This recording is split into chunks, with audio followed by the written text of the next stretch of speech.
लेकिन हमारे भोले बाबा जैसे भोले और कोई नहीं। उनके दरबार में अगर कोई भी खाली हाथ जाता है तो वो बिना झोली भरे वापस नहीं लौटता।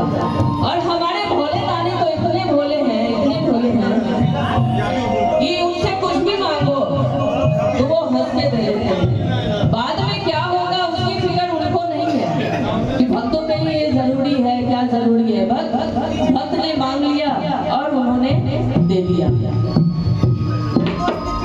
तो आइए किस भक्त को क्या मिला इस भजन के माध्यम से सुनते हैं।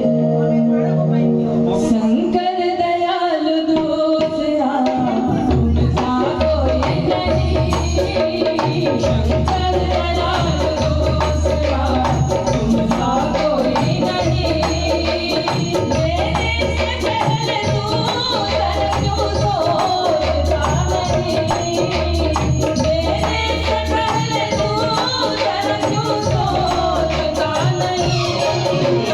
शंकर दयाल दूसरा तुमसा कोई नहीं, शंकर दयाल दूसरा तुमसा कोई नहीं।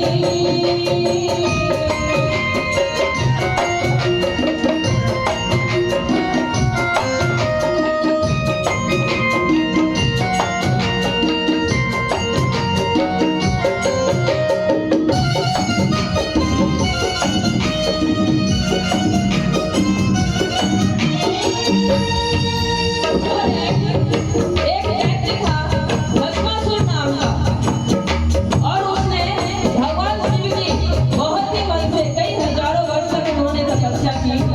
और उसकी मंशा क्या थी कि पूरे देवत्व पे उसका राज हो। लेकिन इस मंशा को वो भगवान शिव पहचान नहीं पाए और उन्होंने भगवान भोलेनाथ से ये वरदान मांग लिया कि मैं जिसके ऊपर भी हाथ रखूं वो भस्म हो जाए। अब हमारे भोले दानी तो भोले बाबा है, उनसे भोला तो कोई और है। तो उन्होंने उन्हें भस्मासुर को ये वरदान दे दिया, जा तू जैसा चाहता है वैसा ही हो जाएगा। और ये वरदान बाद में उन्हीं को भारी पड़ा था। आइए सुनते हैं। भस्मासुर ने भक्ति से तुझको रिझा लिया, भस्मासुर ने भक्ति से तुझको रिझा लिया। वरदान भस्म करने का दानव ने पा लिया, तुझको ही भस्म करने की दानव ने ठान ली, तुझको ही भस्म करने की दानव ने ठान ली। मेरे से पहले तू धन क्यों सोचता नहीं,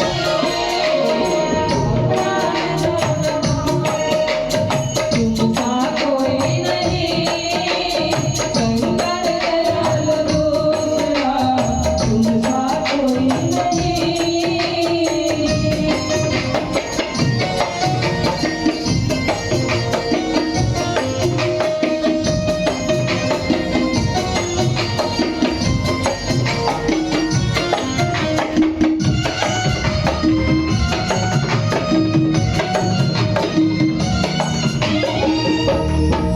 और आगे भगवान भोलेनाथ की एक और भोली सी कहानी।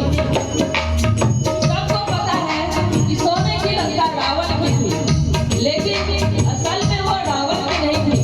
भगवान भोलेनाथ ने बड़े ही शौक से वो लंका जो है माँ पार्वती के लिए बनवाया था। और अपने घर में गृह प्रवेश करते हैं ना, तो गृह प्रवेश के लिए रावण जैसा विद्वान पंडित और कोई नहीं था। भगवान शिव ने रावण को बुलाया उस घर के गृह प्रवेश की पूजा के लिए। और फिर क्या हुआ आइए।